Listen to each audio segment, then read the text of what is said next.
ठीक है। सबसे पहले 1920 में एक नोवेल आया, मतलब रोबोटिक्स की शुरुआत हुई 1920 में। एक प्ले था जिसका नाम था RUR, रूसोम्स यूनिवर्सल रोबोट्स। ये प्ले, ठीक है, 1920 के दशक में आया था और इसमें पहली बार उन्होंने क्या जिक्र किया था, इसके वर्ड का, रोबोट। क्या है? प्ले जगह नहीं है, प्ले प्ले प्ले नाटक।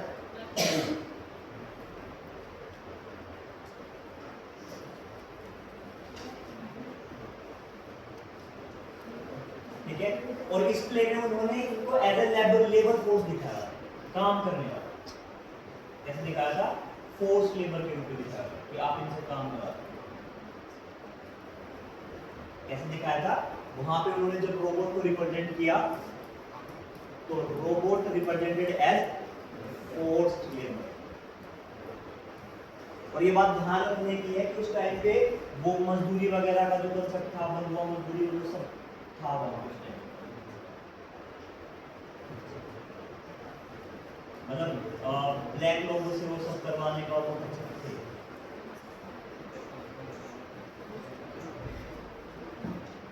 ठीक है, इनका नाम लिख लो, कार्ल कपैक, कार्ल जोसेफ कपैक का लेते हैं। कार्ल जोसेफ कपैक,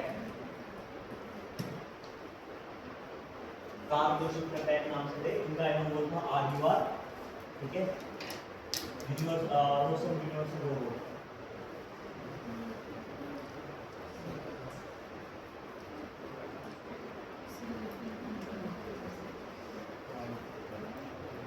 ठीक है, उसके बाद में इसके बारे में बात की है आइजैक असिमोव ने।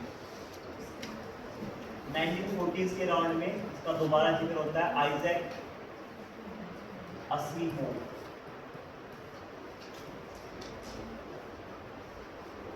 ठीक है, आइजैक असिमोव के बारे में जिक्र करते हैं अपने। ठीक है, और इसी के साथ साथ जब ये जिक्र करते हैं तो ये 3 लॉज ऑफ रोबोटिक्स भी,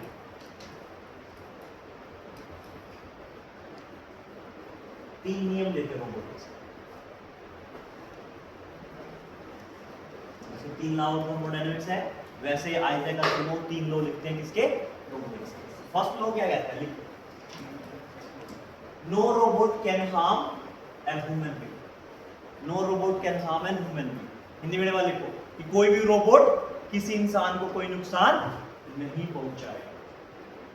no robot can harm an human being, कोई भी रोबोट किसी इंसान को नुकसान नहीं पहुंचाएगा। नेक्स्ट है, अ रोबोट मस्ट ओबे all the orders from human. A robot must ओबे all the orders from human. Hindi में वाले लिखो, रोबोट हर एक इंसानी आदेश का पालन करेगा। रोबोट हर एक इंसानी आदेश का पालन करेगा। ठीक है, थर्ड लॉ लिखो, a robot cannot harm himself. A robot cannot harm himself until and unless लिख लो, himself लिख लो, himself लिख लो, herself लिख लो, itself लिख लो। सोफिया लिखोगे तब herself आएगा। ठीक है, वो मित्रा लिखोगे तब herself आएगा। टाइम से आएगा इंग्लिश। ठीक है,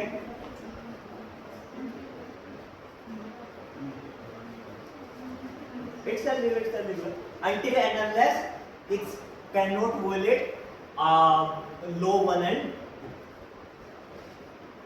रोबोट अपने आप को नुकसान नहीं पहुंचाएगा जब तक उसका रोबोटिक्स का पहला और दूसरा नियम खतरे में ना हो।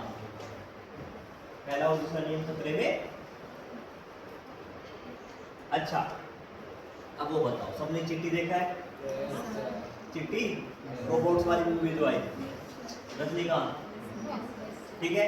जब रजनीकांत का चिट्टी पहली बार डेमोन्स्ट्रेशन में जा रहा था तो क्या कहता है? वो कहता है कि मारो इसको, चाकू से मारो, एंड चिट्टी अटैक कर देता है। क्या वो सही दिखाया हुआ था? Answer is that is pure, that is pure. अच्छा, एक मूवी और आई थी अभी शाहिद कपूर की, कौन सी? रोबोटिक्स में, हाँ हाँ, तेरी आंख को भी उलझा दिया, ऐसा कुछ थी ना, मैंने भी देखी थी वो, दुनिया की सबसे घटिया मूवी, मैं रोबोट के चक्कर में देखी। उसमें भी वो क्या करती है, रोबोट सारे घर को चलाती, दैट इज नॉट फैक्ट, क्योंकि according to rule number 3 laws of robotics, robot ऐसा।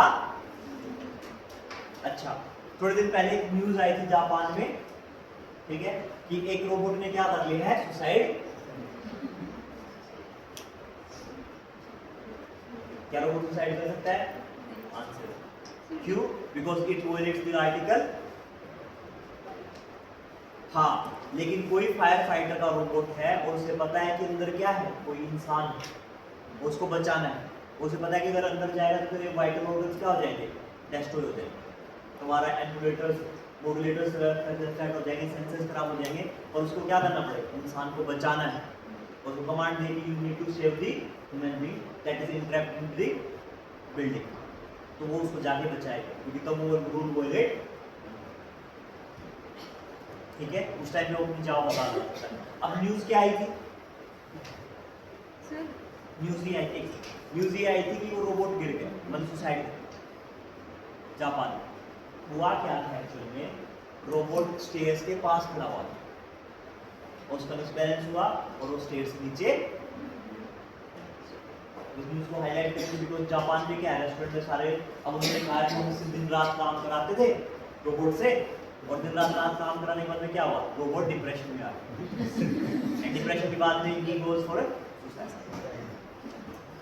तो मेरे ख्याल से दुनिया में हर तरह के लोग, इंडिया में भी होता है ऐसा, ठीक है। अमन सर सर्दी में बाहर खड़े थे रोड पे, ठीक है, अमन सर कहते बहुत गर्मी है, ओ सॉरी बहुत सर्दी है, मुंह से धुआं निकल गया, ठीक है, अंदर आया शशांक ने बोला यार सूरज पता है तुझे, अमन सर शायद सिगरेट पी रहे, ठीक है। सूरज ने फिर किसी और को बोला, सरिता को पता है अमन सर सिगरेट पीते हैं, मुझे कैसे पता? अरे शशांक ने देखा, शशांक ने सिर्फ धुआं निकलता देखा था, उसने हाथ में सिगरेट भी देखा, ठीक है। अब उसके बाद पीछे क्या नाम है तुम्हारा? नवनीत, हाँ नवनीत आया, ठीक है। नवनीत ने आगे, नवनीत ने बात सुनी, हाँ मैंने सिगरेट की पैकेट खरीद देखा था, because this is how world work ना, चीजें ऐसे तो स्प्रेड होती है, ठीक है। कोई किसी के साथ घूम रहा हो, कुछ हो ना हो, बातें ऐसी फैल जाती हैं। तो ये सिर्फ इंडिया में नहीं है, this is also happening in Japan also. तो असली सिचुएशन क्या थी कि robot fall from the stairs, but उस न्यूज़ को इतना हाईलाइट करने के लिए, ठीक है। अब तुम ये सुनते होगे कि जापान में 7G चल रहा है, ये है वो है।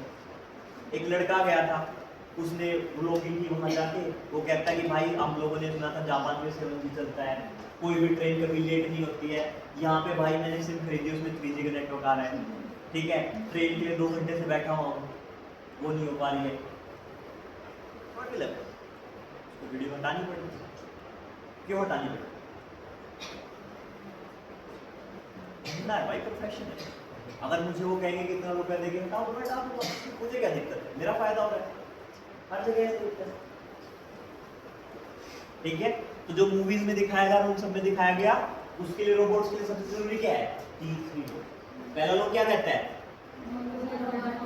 कैन नॉट हार्म है ह्यूमन बीइंग। सेकंड क्या कहता है? अ रोबोट मस्ट ओबे all the orders from the human. Third, robot cannot harm himself or herself or itself until and unless it obeys rule 1 and 2, या फिर it does not violate the rule 1 and 2, ठीक है। हाँ बताओ, मैं बोल गया, रोबोट क्या नहीं होता है, हाँ रोबोट ऑटोनॉमस होता है। जैसे उसमें डिफेंस सिस्टम भी होता है, सेल्फ डिफेंस सिस्टम। जो है किसमें सेल्फ डिफेंस सिस्टम भी होता है रोबोट से। देखो वो सारे के सारे चीज करता है कमांड के ऊपर काम, जो उसको प्लान किया गया कमांड। क्या हो गया है, पानी वानी पियाओ बाहर, आपके दोस्त किनके दोस्त है, आपके दोस्त है, वहां पे डिस्पेंसरी है, वहां पे ले लो। पता है आपको वहां डिस्पेंसरी है, आपके पास कुछ व्हीकल है, स्कूटी लेके आता है कोई, ठीक है तो ले जाओ उनको, तबीयत ज्यादा खराब हो रही है, वहां पे पैसे वैसे नहीं देने पड़ते, आप उनको बोलना तबीयत खराब किसी की भी हो सकती है यार, ऐसे देने पता नहीं क्या हो गया, बेटा ठीक है आप जाओ तो ले जाओ, ले जाओ कोई बात नहीं, हो जाता है भाई, तुम्हारी सहपाठी नहीं है, पूछ लो उनसे, ठीक है पूछ लो कोई जाके क्या हुआ है, या बड़े बदतमीज जाके पूछ लो, मैं कह रहा हूँ कि क्या हुआ है, पूछ लो एक बार, पानी वानी पिला दो उनको। देख इसके बाद में एक पर्सन आते हैं जोसेफ एंजलबर्ग,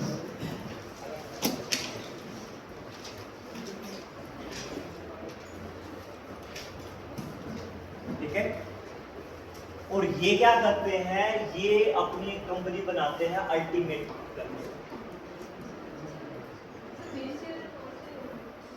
ऑफिस में होगी, सॉरी ऑटोमेशन नाम से कंपनी बनाते हैं,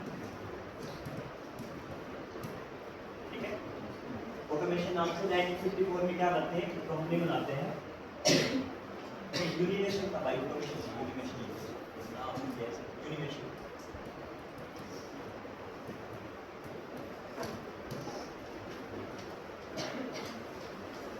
ठीक है, और इनके एक फाउंडर होते हैं, उनका नाम था जॉर्ज डेवल।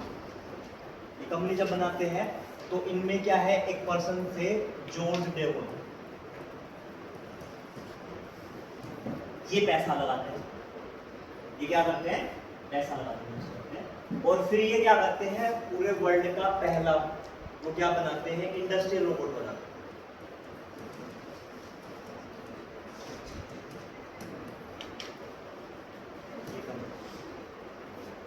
और इसी की वजह से ही is known as the father of robotics,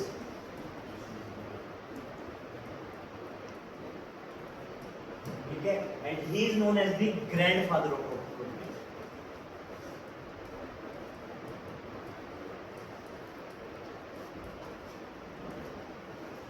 एक ध्यान रखना, ये जॉर्ज डोवल ने इससे पहले क्या बना रखा था, एक इंडस्ट्रियल रोबोट ऑलरेडी बना रखा था,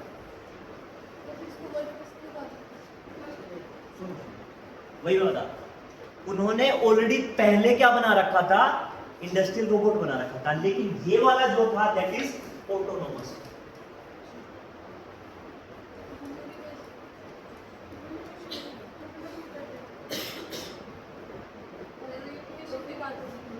यूनिमेशन कंपनी का नाम है,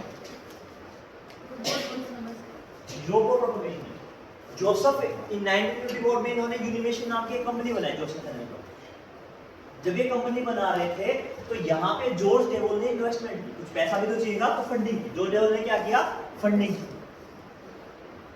इन्होंने एक कंपनी बनाई, फाउंडेड है कंपनी, और कंपनी का नाम क्या था, यूनिमेशन। उसे फंडिंग किसने की, जॉर्ज डेवल, और फिर इस कंपनी ने एक इंडस्ट्रियल रोबोट बनाया जो कैसा था, ऑटोनोमस। इसी वजह से इन्हें क्या कहा गया है, he is known as the Joseph Engelberger father of robotics, और जॉर्ज डेवल को बोलते हैं ग्रैंडफादर ऑफ रोबोटिक्स। लेकिन इससे पहले जॉर्ज डेवल ने एक इंडस्ट्रियल रोबोट ऑलरेडी बनाया हुआ था, लेकिन वो ऑटोनोमस नहीं था, लेकिन था कैसा, इंडस्ट्रियल, ठीक है। सबसे पहले कौन आए थे, जोसेफ कैपेक नाम के इंसान थे, जिन्होंने 1910 में क्या है, प्ले लिखा था, प्ले का नाम क्या था, RUR, ठीक है, रोसम यूनिवर्सल रोबोट्स, और उन्होंने पहली बार क्या है वहां पे रोबोट का नाम मेंशन किया। जब उन्होंने पहली बार रोबोट का नाम मेंशन किया था व्हाट दे डिड, तो उन्होंने उसको एज ए लेबर फोर्स दिखाया। देन उसके बाद में क्या है, आइजैक असिमोव आए, उन्होंने रोबोटिक्स के बारे में लिखा। उन्होंने क्या वर्ड, आइजैक असिमोव ने क्या वर्ड यूज किया था, they also use the word robotics.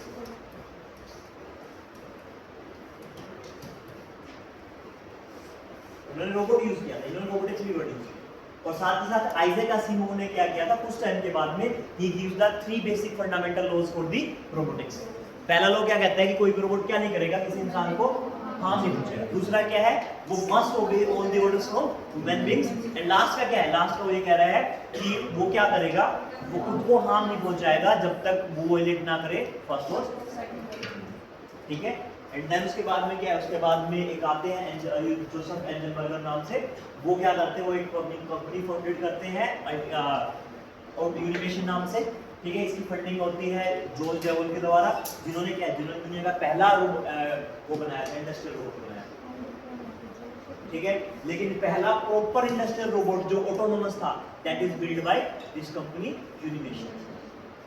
और इसी के बाद जो Joseph Engelberger is known as the father of robotics and he George Devol is known as the grandfather of, ठीक है। अब लिखो टाइप्स ऑफ रोबोट्स।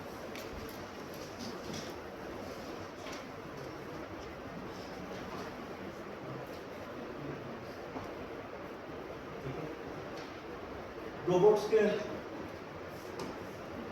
2 टाइप है मेरे पास। फर्स्ट है बेस्ड ऑन दी मोबिलिटी,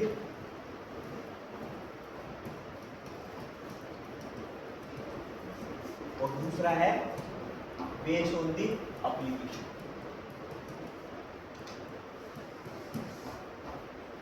चलित आधार पे और उसके एप्लीकेशन, प्रायोगिक आधार, प्रायोगिक आधार पे और चलित आधार पे,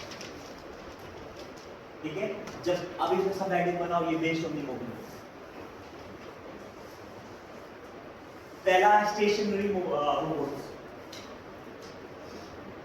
स्टेशनरी रोबोट्स,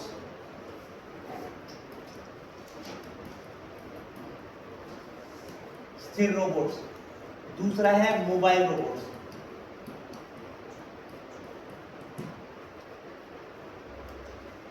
स्थिर रोबोट, स्टेशनरी रोबोट क्या होंगे, स्थिर रोबोट क्या होंगे, जो चल फिर नहीं पाते, आप उनको क्या है एक ही पॉइंट पे क्या करके रखोगे, फिक्स करके रखोगे, ठीक है। दूसरे मेरे पास कौन से, मोबाइल। मोबाइल वालों में क्या है, देखें, अब मोबाइल वालों में 2-3 तरीके के हैं। कुछ ऐसे होते हैं जो क्या यूज करेंगे, जो रोविंग करेंगे, यानी उनमें क्या लिखे हुए, टायर लगे, रोबोट टायर, टायर लगे हुए, रोविंग करेंगे, तो टायर की वजह से क्या करेंगे, चलेंगे, ठीक है।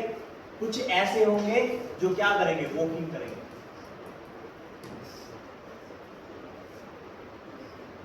ठीक है। आपने वो देखे होंगे bomb defusing dogs, robot dogs, robodog नाम से एक रोबोट आए थे,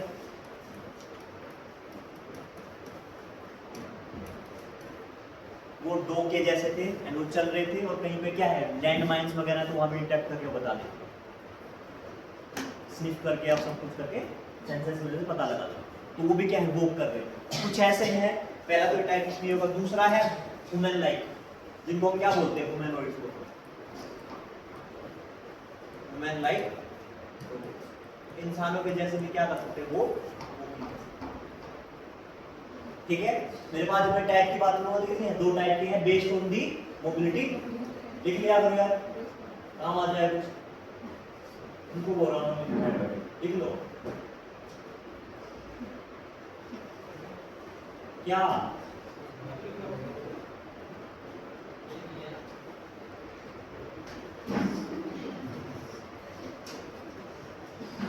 दूसरे मेरे पास है एप्लीकेशन ज्यादा, ठीक है भाई। अगर नहीं लिख रहे तो बड़ी प्रॉब्लम हो जाएगी, तो बाद में मिलेगा नहीं, कुछ भी। अभी तो लगता है बहुत आसान सा है, क्या है, तो मिलने बाद। दूसरा है रोबोटिक्स, रोविंग वाले जिनमें टायर वगैरह लगे होंगे, एंड दूसरे क्या है, उनके लेग्स के थ्रू या फिर क्या है, उनके थ्रू जंप करते हैं, ठीक है। इसमें लिखो एप्लीकेशन बेस में लिखो, पहला इंडस्ट्रियल रोबोट्स, पहला लिखो इंडस्ट्रियल रोबोट्स,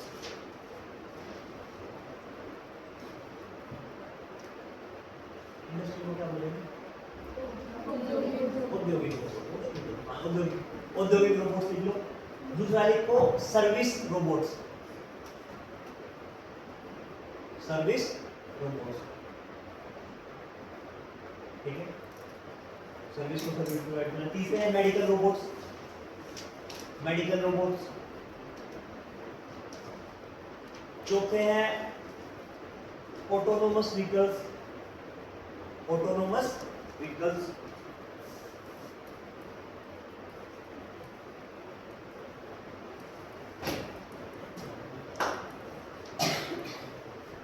ऑटोनोमस व्हीकल्स, ठीक है। उसके बाद मेरे पास है ह्यूमैनॉइड्स।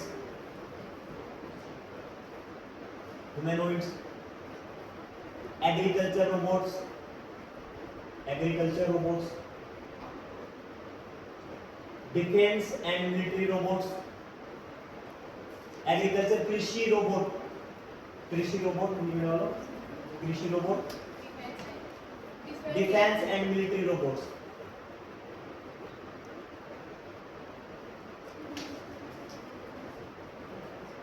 Entertainment robots.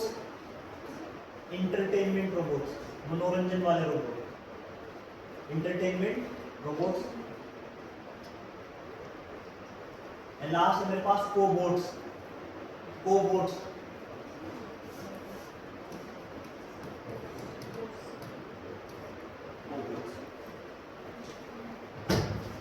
ठीक है। अगर मैं इंडस्ट्री रोबोट्स की बात करूंगा तो व्हाट आई है जो मेरे इंडस्ट्री में काम है। इंडस्ट्री में मेरे काम क्या क्या काम कर सकते हैं?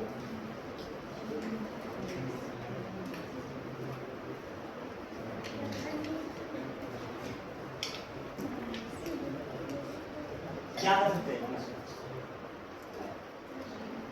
पेंटिंग, जैसे अगर मैं गाड़ी के डोर्स वगैरह बनाना है, ठीक है, तो मेरे पास पेंटिंग वगैरह कर सकते हैं, और नट बोल्ट वगैरह कर सकते हैं, ठीक है, हैवी वेट लिफ्ट कर सकते हैं, ठीक है। जो भी इंडस्ट्री में जो भी काम इंसान कर सकता है उसको एफिशिएंटली बात कर। अब फायदा क्या होगा इंडस्ट्री में काम कराने से?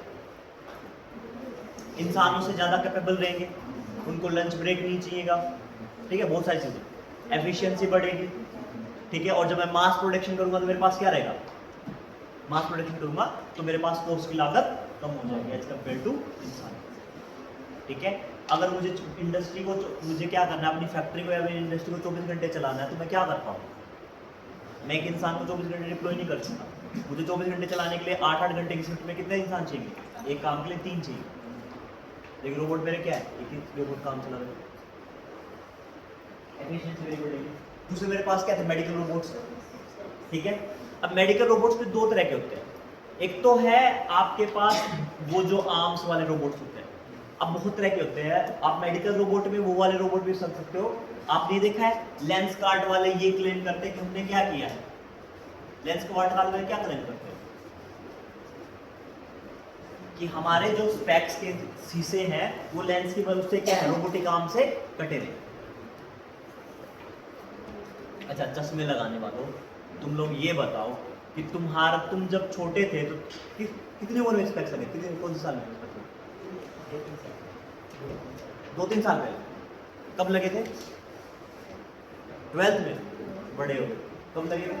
12th में, 10th में, 8th में। परमिला ग्रेजुएशन में। देखो, तुमने एक बात सुनी होगी, डॉक्टर के पास जाते हो, डॉक्टर ये कहता है कि 18 साल तक नंबर बढ़ता है, उसके बाद में क्या हो जाता है, एक जगह पे रुक जाए। क्यों भाई? क्या कोई रीजन है? कोई रीजन है? क्या है? आँख में पानी आता है तो खाना, अच्छा खान पीन, ये सबसे बड़ी बात है कि हम लोग हरी सब्जियां नहीं खाते, ठीक है। और दूसरा देखो, किस लिए विटामिन ए का सबसे बड़ा सोर्स की जरूरत पड़ती है। अगर आप किसी भी जानवर का लीवर खाते हो, सुबह मैंने क्या बात की,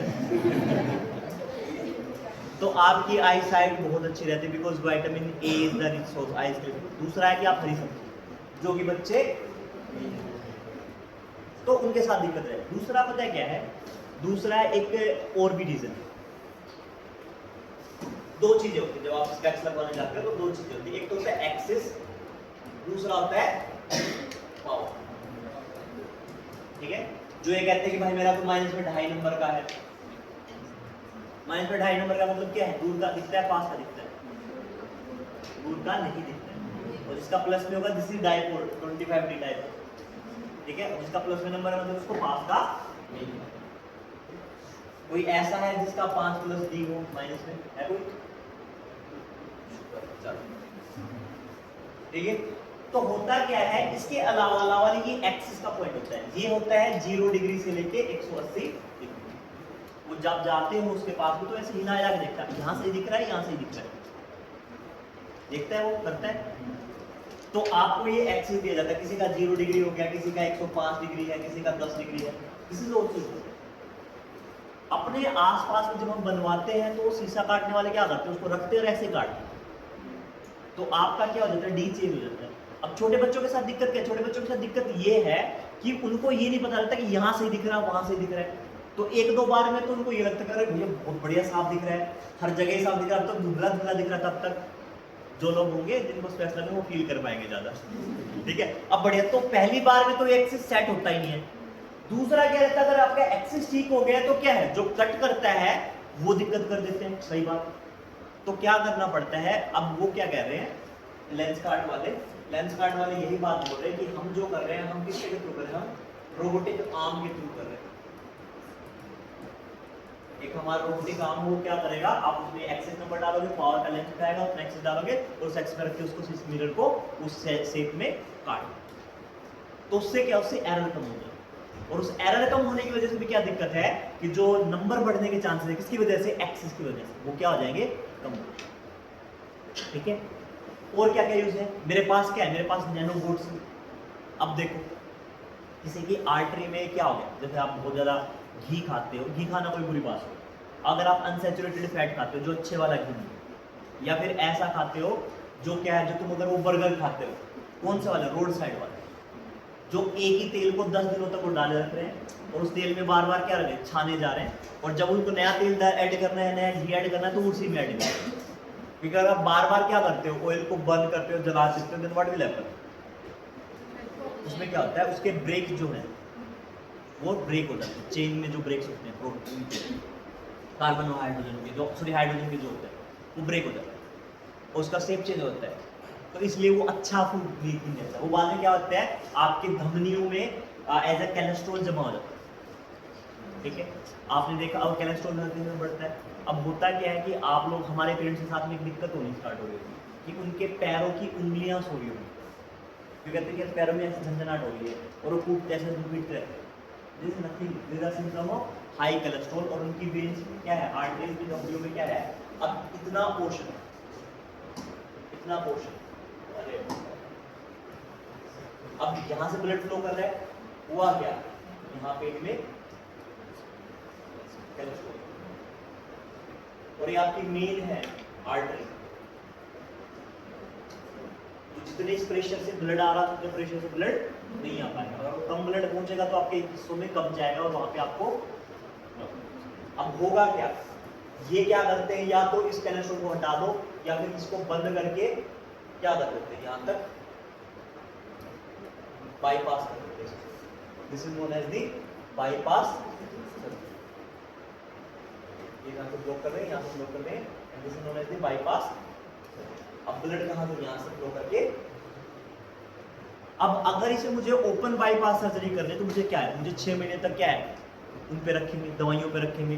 ठीक है, अब दवाइयों पे रखने के बाद में क्या है, मेरी 14-15 घंटे की वो चलेगी, सर्जरी चलेगी, एंड सर्जरी चलने के बाद में क्या है, सर्जरी चलने के बाद मुझे 6-7 महीने तक एंटी इम्यूनो डिप्रेशंस पे रखा जाएगा, टैबलेट्स पे, क्योंकि मेरी बॉडी में कुछ अलग पार्ट डाला है, और अगर मेरी बॉडी उससे फाइट करने लगी तब, जब मेरी बॉडी स्पर्म के साथ फाइट कर सकती है तो वो एक प्लास्टिक के स्टैंड से या फिर उसके एल्यूमिनियम के स्टैंड से तो करेगी फाइट, जब वो फाइट करने लग जाती है तो दिक्कत है।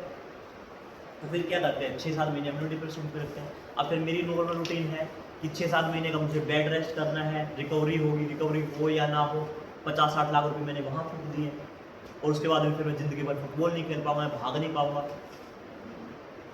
ठीक है, तो उसकी वजह क्या है? उसकी वजह नैनोबोट्स, आजकल के नैनोबोट्स आ रखे हैं, छोटे छोटे रोबोट है। दवाई में क्या, आप कैप्सूल खाओगे इतना बड़ा, उस कैप्सूल के अंदर क्या है? बहुत सारे नैनोबोट्स। वो क्या करेंगे? रात को जाएंगे आपके ब्लड में घुसेंगे, और ब्लड में घुसने के बाद क्या है? वो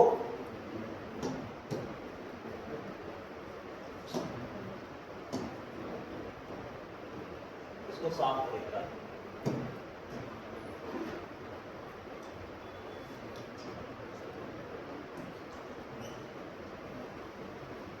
रात में टैबलेट खा लियो, सुबह जैसे आप फ्रेश होने जाओगे 2-4 घंटे में अपना 5-6 घंटे में अपना काम करके सुबह आपके टॉयलेट के साथ में फ्लश आउट हो गए। क्या हुआ? कुछ नहीं हुआ, रात में दवाई ली, सुबह तक ठीक। That is the concept of the targeted drug. That is under the targeted drug. अच्छा, तुम लोगों को मैं बताता हूँ, तुम लोगों ने ऐसे हंगामे की बात बहुत सुनी होगी कि सर मैं गोली तो खाता हूँ, पेट में जाती है, सर का दर्द ठीक कर देती है। Everybody heard that? वो सेम यही, ऐसा ही तो सवाल है कि होना सर, तो इसका मतलब फिर मुझे सर में करना चाहिए था।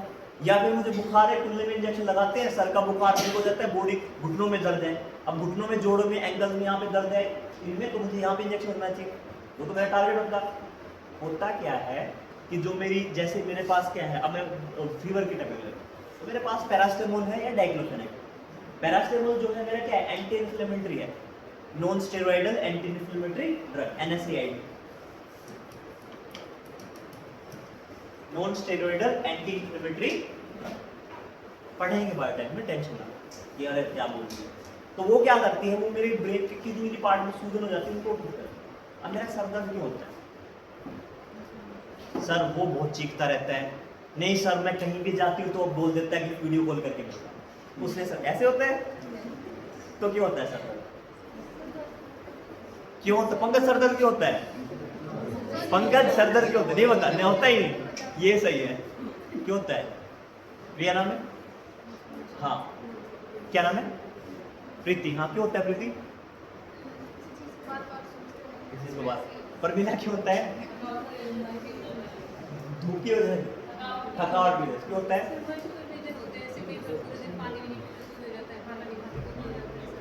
देखिए यार छोड़ो, तुम बताओ, ये तो पता नहीं क्या क्या बता रहे, क्यों होता है सर दर्द?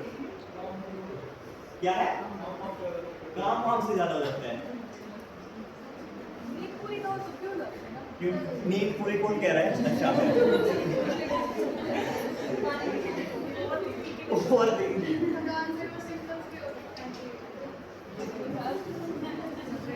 आपके ब्रेन का एक साइज होता है, अगर उस ब्रेन के कहीं भी किसी हिस्से में स्वेलिंग आ जाए तब आपको सर दर्द हो सकता है। कारण बता रहा हूं, और वो हल्का सा साइज उनका इंक्रीज हो जाए किसी भी पॉइंट। मैंने ये पूछा कि किन किन कारणों की वजह से, ठीक है? ऐसे होने को तो मैंने सबसे पहले रीजन दे दिया इतना गंदा, क्यों कहीं जाते वीडियो कॉल कर लेता है मुझे, उससे हो जाता है मेरा सर दर्द। तो रीजन की बात नहीं कर रहा हूँ। तो मेरा पैरास्टामोल क्या करता है? मेरा पैरास्टामोल मेरे बॉडी में जाएगा, डिजोल्व होगा, ब्लड में जाएगा, और ब्लड के साथ क्या करेगा? ब्लड में डिजोल्व होके चला जाएगा। और जिन जिन पार्ट्स में मेरे स्वेलिंग हो रखी है, उन्होंने पार्ट्स में जब, क्योंकि अब मेरे क्या है, ब्लड जाएगा, हर एक सेल में जाएगा, और जब इनमें ब्लड करेगा तो ब्लड का काम क्या है? सेल के थ्रू पास होगा, सेल के थ्रू पास होगा, जितने भी न्यूट्रिशन ले रहा है सेल को देगा, वो जितने भी वेस्ट पार्टिकल्स हैं वो भी लेगा, साथ ही साथ उसको क्या है? ऑक्सीजन लेके जाएगा, और CO2 अपने साथ ले आएगा, और सब वेस्ट वगैरह भी साथ ले आएगा जो साथ चल सकते हैं। बाद में फिर किडनीज में जाकर फिल्टर आउट करेगा उन वेस्ट को, ठीक है? या फिर उस और पार्ट स्वेटिंग के थ्रू, बहुत सारे तरीके हैं। या फिर जिनको नहीं साथ लेके आ सकता वो सेल के अंदर रहेंगे, वो बाद में इसोफेगस के थ्रू हो जाएंगे, इंगल्फ हो जाएंगे, वो सब अलग पॉइंट है। तो अगर इन सेल में स्वेलिंग है कहीं ना कहीं, तो क्या करेगा ड्रग? वो काम। तो अब बात ये है कि सर हमारे स्टमक में तो HCl भी, वो उनको क्यों डिजोल्व नहीं करता? वो तो क्या है, वो डिजोल्व करके कर देता है, थोड़ी मिनट तोड़ देता है, लेकिन उसके जो बेसिक स्ट्रक्चर है उसको नहीं टच कर सकता है। अभी मेरे छोटे छोटे नैनो बोर्ड्स हैं, ये क्या करेंगे? हम इनके ऊपर कोटिंग क्लियर कर देते हैं कि अगर इतने घंटे तक क्या है, इतने घंटे तक मेरे स्टमक में मेरे रहेंगे ये, तो वो क्या इतने घंटे तक लीवर, वो सॉरी जो एसिड है वो उनको कोई डिस्ट्रॉय। अब आजकल एक चीज बहुत फेमस हो रखी है, जब भी सबको पेंटापेपराजोल देते हैं, पेंटामेप्राजोल का नाम सुना है? जिन्होंने नहीं सुना है तो दवाई लेने से पहले कहते हैं कि सुबह शाम खाली पेट दवाई लेनी है। वो क्या है? उसका नाम पेंटामेप्राजोल है, या फिर वो डिस्पेंसेबल लगा लो, या फिर डीएसआर लगा लो, अलग अलग टाइप के हैं। वो क्या करते हैं? They are the antacids. वो एंटासिड्स क्या करेंगे? अब बात ये है कि आपकी बॉडी में पहले ही अलग अलग मटेरियल्स हैं, ठीक है, और आप ऊपर से दवा खा रहे हो तो आपको एसिडिटी का लेवल बढ़ सकता है। तो आपकी बॉडी में क्या करते हैं? आपके स्टमक में जाएंगी और वो एंटासिड क्या करेंगे? आपके पीएच लेवल को स्टेबल कर देंगे। जो स्टमक का पीएच लेवल है, जैसे पीएच लेवल आया आपकी दवा ज़्यादा डिसोल्व नहीं, उसमें घुलेगी, क्योंकि क्या है, अगर ज़्यादा एसिडिक नेचर हो जाएगा तो क्या हो जाएगा? वो दिक्कत होगी, क्योंकि बहुत सारी दवा का जो स्ट्रक्चर है वो टूट जाएगा। और दूसरा एक तरीके से वो भी काम करते हैं, तुम सरकारी हॉस्पिटल जाओगे तो एंटासिड्स नहीं देते, प्राइवेट में जाते तो एंटासिड देते। क्यों? क्योंकि कई बार क्या होता है, बहुत सारे प्राइवेट हॉस्पिटल्स में वो टैबलेट दी जाती है जिनमें क्या है, जिनमें उनको प्रॉफिट मार्जिन ज़्यादा मिलता है। और अगर किसी चीज़ में प्रॉफिट मार्जिन है तो उसकी क्वालिटी अपने आप, ये बात तो है कि ज़्यादा प्रॉफिट है तो क्वालिटी अपने आप कम होगी। प्रॉफिट बढ़ाने के दो तरीके हैं, या तो आप क्वालिटी कम कर दो, या फिर क्या है, प्राइस बहुत ज़्यादा हाई बढ़ा के, उससे आपको मार्जिन ज़्यादा मिल जाएगा। तो वो भी एक हिसाब से ये दे देते हैं कि इस दवा का क्या पता कोई साइड इफेक्ट हो या ना हो, तो वो भी मैनेज कर लेता है पेंटामेप्राजोल, ठीक है। और कहीं ना कहीं दवाई वगैरह पर भरोसा किया करो गवर्नमेंट चीज़ पे कुछ टाइम तक। हाँ, नॉर्मल के लिए कह रहा हूँ, ये नहीं है कि तुम्हारी कोई मेजर सर्जरी होनी थी और उसके लिए तुम पहुँच गए हो, उन पे तो तुम्हें फिर एक्सपर्ट से ही काम करवाना पड़ेगा माइनर चीज़ों में। तो टारगेटेड ड्रग डिलीवरी क्या करती है? टारगेटेड ड्रग डिलीवरी मेरी उन्हीं लोकेशंस को जाकर, देखो सिंपल सा तुमने समझा कि दुनिया में दुनिया भर की चाबियां हैं, लेकिन जिस चाबी की वो ताली होगी उसी ताले को खोले, ठीक है। ऐसे ही टारगेटेड ड्रग डिलीवरी का काम होता है कि जिस लोकेशन पे जाएगा वहीं पे लोकेशन में जाके वो क्या होगा? एक्टिवेट हो जाएगा। अब दुनिया में एक और एग्जांपल सुनो, लैंड माइंस समझते हो?